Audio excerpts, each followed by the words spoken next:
Hello दोस्तों, मैं power Singh और आप सभी का मेरे सुर तरंग चैनल पर स्वागत है। दोस्तों आइए आज आपको एक और हमारे राजस्थान के जाने माने लोक कलाकार के बारे में बताने जा रहा हूं। जी हाँ दोस्तों, कुछ कलाकार तो ऐसे हुए जिनके बारे में जब मैं स्वयं वर्णन करता हूं तो महाविभोर हो जाता हूं, और उन्हीं में से ये भी एक ऐसा ही कलाकार है जिनका संगीत सुनते जाओ। जो आज जब मैं वीडियो बना रहा था उससे पूर्व भी उनका संगीत सुन रहा था। वाणी में इतना मिठास था, इतना माधुर्यता थी इनके वाणी में, और गाने का इतना प्यारा अंदाज था कि सुनते ही जाओ। जी हाँ दोस्तों, जैसे राजस्थान के हमारे मारवाड़ क्षेत्र में किसी जमाने में राम निवास जी राम कथा सम्राट थे, भजनों के सम्राट माने गए थे। बहुत बड़े कलाकार थे जिनके बारे में मैंने वीडियो भी बनाया है, 2 या 3 वीडियो बनाए, आप देखे पूरा जीवन परिचय दिया। ठीक ऐसे ये शेखावाटी का जाना माना कलाकार था जो एक वक्त में उत्तरी भारत पर छा गए थे। 1990 से लगा करके 2000 के समय तक तो इनके एक छत्र राज था राजस्थान के लोकगीतों पर इनका इतना, और दिल्ली, पंजाब, हरियाणा और उत्तरी भारत के समस्त राज्यों में इनको बहुत ही आत्मीयता के साथ में लोग सुनते थे। हर कोई वर्ग का व्यक्ति इनको सुनता था। और दोस्तों 1996 के अंदर दिल्ली में एक प्रोग्राम था, और वो प्रोग्राम रखा था भारत की जानी मानी कंपनी टी सीरीज की तरफ से। जी हाँ दोस्तों, टी सीरीज अपने आप में भारत की जानी मानी बहुत बड़ी कंपनी है। उस कार्यक्रम में महामहिम राष्ट्रपति, तत्कालिक महामहिम राष्ट्रपति शंकर दयाल जी शर्मा भी वहां पधारे थे मुख्य अतिथि के तौर पर। और उनके सामने जब हमारे राजस्थान के शेखावाटी के इस कलाकार ने भजनों की प्रस्तुति दी तो वो भी सुनकर के मंत्रमुग्ध हो गए। हालांकि उनको 1 घंटे तक ही वहां बैठना था, लेकिन उसके बावजूद भी वो आधे घंटे एक्स्ट्रा रुक करके और इनके भजनों को सुना। ऐसा महान कलाकार है जिनका नाम आप जानना चाहोगे, लेकिन उसके लिए मैं पहले उसके लिए इतना ही कहूंगा कि इनकी आवाज का हर कोई दीवाना था, और ये भी संगीत का बहुत बड़ा मस्ताना था। इनके गीतों को सुनकर के चैन आता था और इनके प्रोग्राम में सुनने के लिए जमाना जाता था। ये सभी कलाकारों का बड़ा भ्रात था। नाम था राजकुमार स्वामी और भजनों का ये सम्राट था। जी हाँ दोस्तों, इनका नाम था राजकुमार स्वामी। राजकुमार स्वामी किसी परिचय के मोहताज तो नहीं है, लेकिन फिर भी मैं आपको इनके बारे में बताने जा रहा हूं। तो आइए दोस्तों जानते हैं इनका पूरा जीवन परिचय। दोस्तों राजकुमार स्वामी का जन्म 1975 में रामदास स्वामी के घर पर हुआ था, जो आबसर गांव, तहसील सुजानगढ़, जिला चूरू के अंदर है। और वहीं ये रहे, पले बड़े, और फिर उनकी प्रारंभिक शिक्षा भी वहीं पर हुई, और फिर धीरे धीरे संगीत के क्षेत्र में ये आगे बढ़े। इनके बड़े भाई जो महावीर स्वामी है वो बताते हैं कि बचपन से ये बहुत प्रतिभाशाली थे और इनका संगीत में बहुत रुचि थी। कहते हैं इनकी प्रारंभिक शिक्षा अपने गांव में हुई, और जब ये 3री क्लास में पढ़ते थे तब अपने विद्यालय में ये छोटे छोटे कार्यक्रम में, बाल सभा में, शनिवारी कार्यक्रम में गाते थे। वो 8वीं क्लास में आए तब तक काफी गाने में रुचि हो गई थी, लेकिन एक पारंगत हासिल नहीं हुआ था। इनको एक गुरु की जरूरत थी, और वो इनको गुरु थे इन्हीं के गांव के तुलसीराम नायक थे, जो बहुत अच्छा गाते थे, बजाते थे। उनको इन्होंने गुरु बनाया और उनसे गाना भी कुछ सीखा, संगीत भी, हारमोनियम बजाना भी सीखा। ये बहुत ही प्यारा हारमोनियम बजाते थे।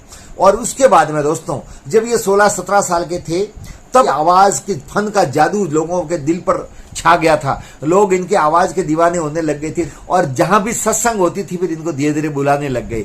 जब और भजनी गाते थे तो लोग बार बार फरमाइश करते थे कि इनसे गवाओ, राजकुमार से गवाओ। उनका नंबर बाद में लगता था, और जब तक ये नहीं गाते थे तब तक लोग वहां से उठते नहीं थे, और इनको सुनने के लिए भीड़ लगी रहती थी। एक वक्त वो आया जब इनसे खुद सत्संग में उनको बुलाया जाने लगा, इनके सत्संग में खूब भीड़ होने लगी, और लोग तन्मयता से लीन होकर के इनके गानों को सुनते थे। ख्याति ज्यादा बढ़ गई तो जयपुर की एक शंकर सेठ करके कंपनी थी, और उसने इनको आमंत्रित किया, और 16-17 साल की उम्र में सबसे पहले इन्होंने हरिराम जी का पर्चा नामक भजन प्रस्तुत किया, और वो जयपुर से शंकर कैसेट से वहां पर ऑडियो रिकॉर्डिंग करवाई। उस जमाने में ये यूट्यूब और ये थे नहीं, और वो जब मार्केट में कैसेट आई तो हाथों हाथ बिक गई, और वो इतने लोकप्रिय हो गए कि लोग सुनने लगे ये कि राजकुमार है कौन, और लोग जानने लग गए, पूछने लगे।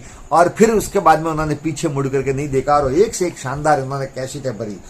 और दोस्तों एक वक्त वो भी आया जब टी सीरीज वालों ने इनकी रिकॉर्डिंग करवाई, और बड़ी बड़ी कंपनियां इनके वहां पर रिकॉर्डिंग करवाने के लिए इंतजार में खड़ी रहती थी। बड़ी बड़ी कंपनियां राजस्थान की, भारत की जानी मानी, और ये रिकॉर्डिंग करवाने के लिए जाते थे।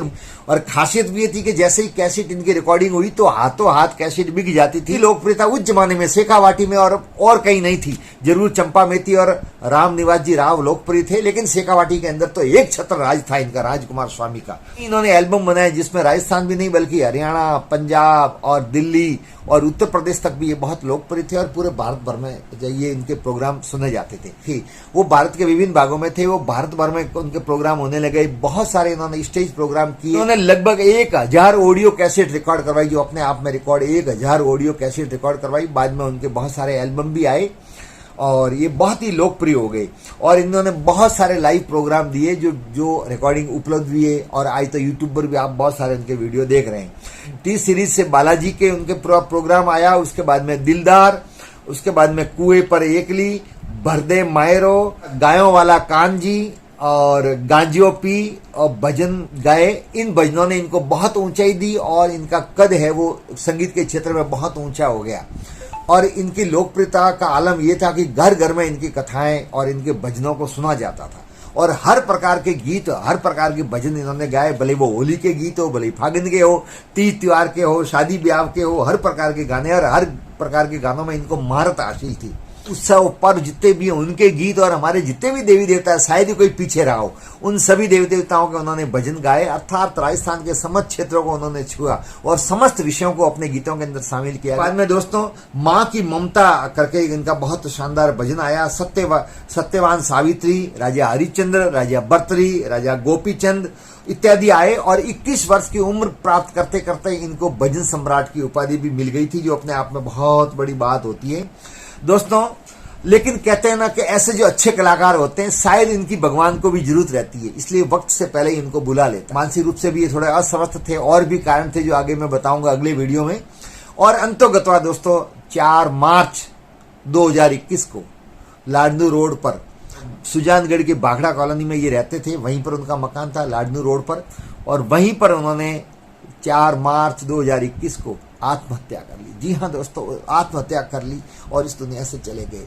इतना महान कलाकार, इतने बढ़िया भजन गाने वाला, जिसके भजनों से लोगों ने प्रेरणा ली, लोगों ने ज्ञान लिया, जो लोगों को ज्ञान बांटता था। लेकिन वो खुद भी न जाने क्यों इतना अज्ञानी हो गया कि अपनी ई लीला समाप्त कर। जब ये समाचार लोगों ने सुना तो एक बार तो किसी ने यकीन भी नहीं किया, लोगों ने इसको झूठी अफवाह मानी। लेकिन सच ही होता है। जब सच सामने आया कि हाँ हकीकत में राजकुमार स्वामी इस दुनिया में नहीं रहे, तो हर किसी सुनने वाले की आंखें नम थी। और जो आसपास में थे 100 किलोमीटर दूर तक भी थे, वो अपने वाहन लेकर के और जैसे तैसे भी वहां पहुंचना चाहते थे और वहां गए भी। लेकिन दोस्तों अब वो वापस इस दुनिया में जो एक बार लौट के चला जाता है वो वापस लौट करके आता नहीं, बस केवल उसकी याद रह जाती है। और जो बड़े कलाकार होते हैं उनका गीत के माध्यम से वो हमारे बीच में हमेशा विद्यमान रहते हैं, अजर रहते हैं, अमर रहते हैं।